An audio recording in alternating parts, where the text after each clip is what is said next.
Alright, let's get right to it. This is the Asus ROG Crosshair X870E Apex. It's a brand new, top-of-the-line motherboard for AMD's latest Ryzen 9000 series CPUs, and it comes with a price tag that will make your wallet flinch, $699. Now, for that kind of money, you could buy a whole other decent component, like a high-end GPU from a few years ago, or a really nice monitor.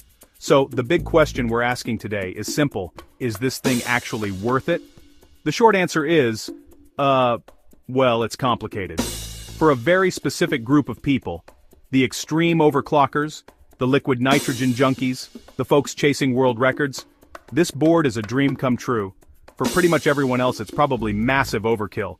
The whole point of the Apex line has always been to strip away the non-essentials and focus purely on raw performance and overclocking potential. It's a specialized tool for a specialized job. Think of it like a Formula One car. It's in a class of its own. So, what exactly does $699 get you in a motherboard? Let's break down the key specs in simple terms. This board is built around the new AMD X870E chipset. It's designed for AM5 CPUs, meaning it supports the latest Ryzen 9000 series processors right out of the box.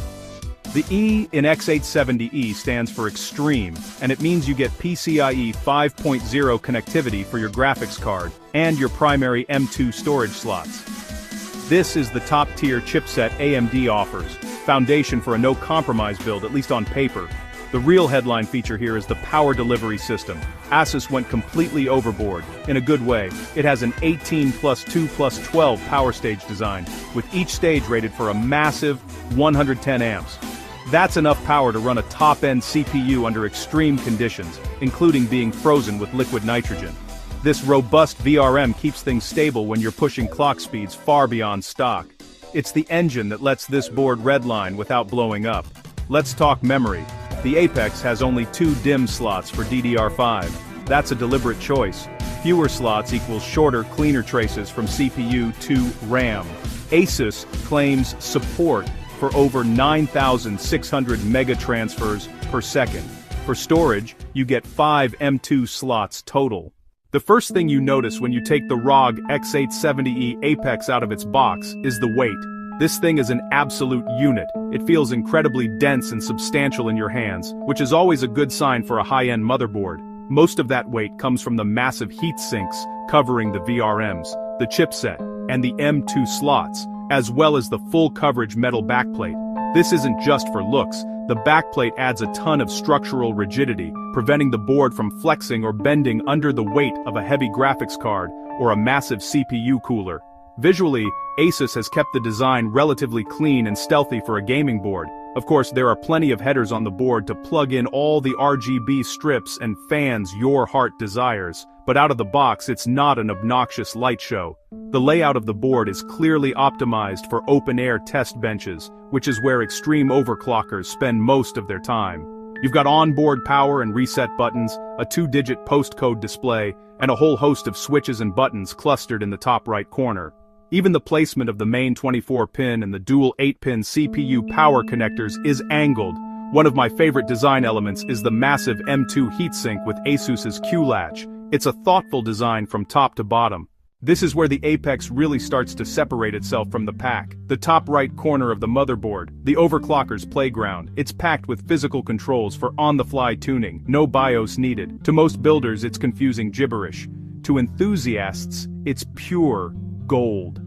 First up, an oversized start button, a smaller flex key, reset by default. Flex key can be reprogrammed to boot into the BIOS or control or a sync. 2-digit postcode display, essential for troubleshooting failed boots. Slow mode, switch, drops the CPU multiplier to the lowest setting instantly. LN2 mode, switch, enables presets and loosens limits for sub-zero cooling. Physical BCLK up-down buttons, real-time micro adjustments. Probe, IT. Voltage pads, solder points for hyper-accurate readings. 9 4-pin fan headers across the board. 1 high amperage header, up to 36 watts for pumps or high-speed fans. Condensation detection circuit, senses moisture during extreme cooling. As we mentioned earlier, the Apex makes a very deliberate choice to include only 2 DIMM slots for memory. This might seem like a limitation, especially on a $699 motherboard where you'd expect 4. However, for the target audience of this board, this is a feature, not a bug. The electrical traces that connect the CPU's memory controller to the RAM slots are some of the most sensitive pathways on a motherboard. By having only 2 slots, ASUS can make those traces shorter, more direct, and better isolated. That gives a much cleaner signal, which enables higher, more stable memory overclocks. The box might advertise 9600 plus MTSoC, but hitting that needs a golden sample CPU and a very specific, and probably expensive, RAM kit. In our testing, we got a high-quality DDR5 kit stable at 8200 MTCS with some tuning, which is still insanely fast. For most users and gamers, the sweet spot for Ryzen 9000 is around DDR5 6000 to DDR5 6400 with the tightest timings. Beyond that, you see diminishing returns in real use. Storage-wise, the Apex is packed, 5 M2 slots total. Populate multiple PCIe 5.0 slots, and your main GPU slot can drop from X16 down to X8. Most games won't be massively affected, but it's something to know. The other 2 M2s are on Asus's DIMM.2 card, moving drives into main airflow and away from GPU heat. So, we've talked about all the fancy features and over-the-top specs, but how does it actually perform? We paired the X870E Apex with a flagship AMD Ryzen 9950X CPU, 32 GB of fast DDR5 memory, and a top-tier GPU to see what it could do. In synthetic CPU benchmarks like Cinebench, the board performed exactly as you'd expect, right at the top of the charts. With Precision Boost Overdrive enabled, the robust power delivery allowed the CPU to maintain high clock speeds across all cores for extended periods, resulting in excellent multi-threaded scores. Single-threaded performance was also strong, falling right in line with other high-end X870E boards. In productivity tasks, like video encoding and handbrake and file compression with 7-zip, the story was much the same. The Apex delivered consistently strong results, trading blows with other premium motherboards we've tested. The differences between them were often within the margin of error, which is typical. At the high end, motherboards don't usually provide a huge uplift in raw CPU performance on their own. Instead, a good motherboard provides the stability and power needed for the CPU to perform at its peak potential, and the Apex certainly does that. Where the Apex really has a chance to shine is in memory-sensitive benchmarks, thanks to its 2-DIMM design. When we tuned our memory to its fastest stable overclock, we saw a noticeable improvement in memory bandwidth and a reduction in latency compared to a standard 4-DIMM board. This translated to small but measurable gains in specific applications that are bottlenecked by memory speed, like certain types of file compression and some simulation-based games. For the average user, these gains are negligible, but for a competitive overclocker, they can be the difference between first and second place. When it came to gaming, the results were, frankly, predictable. At 1440p and 4K, where the GPU is almost always the limiting factor, we saw virtually no difference in frame rates between the X870E Apex and a motherboard costing half as much. We tested a range of titles, and the performance was identical across the board. You buy this board for its features, not for a magic FPS boost. Bottom line, blistering performance, platform-typical gaming parity, and standout memory behavior when tuned. With a power delivery system as beefy as the one on the X870E Apex, keeping it cool is absolutely critical. A hot VRM can lead to instability and performance loss. To test this, we ran a punishing all-core stress test on our Ryzen 9950X. VRM thermal overlay, monitoring. The massive heat sinks did an admirable job keeping the VRM temperatures well within a safe operating range, peaking at around 65 to 70 degrees Celsius in our open test bench.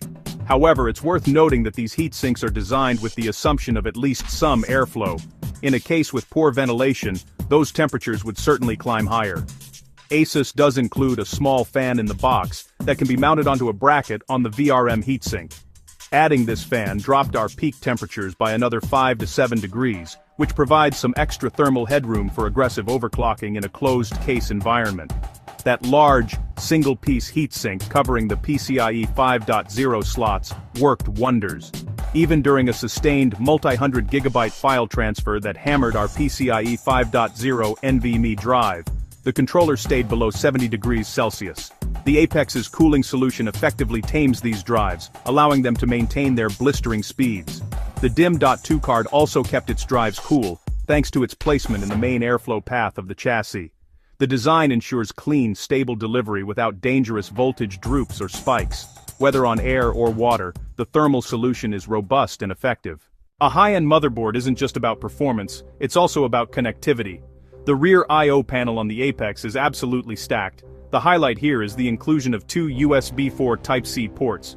These are incredibly versatile, offering up to 40 gigabits per second of bandwidth, DisplayPort video output, and power delivery.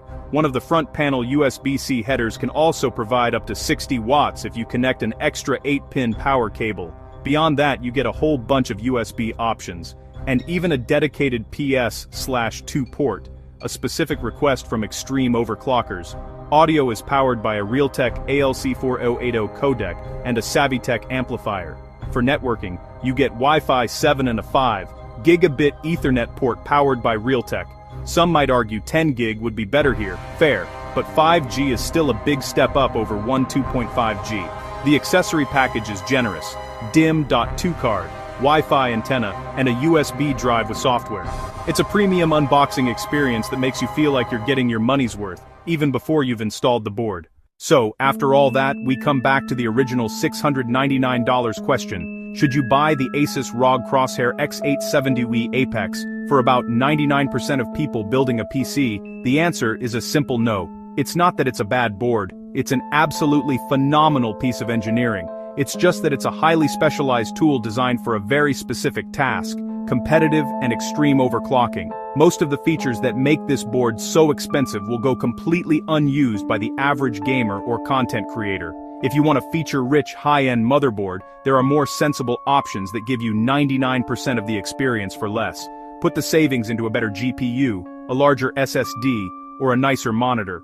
But if you're the 1% who lives for subtimings, volt probes, and LN2 sessions, then yes, this is absolutely the board for you. The X870E Apex is built to break records and push limits. For that audience, the price is the cost of entry. Ultimately, it's a stunning, powerful, and unapologetically niche product.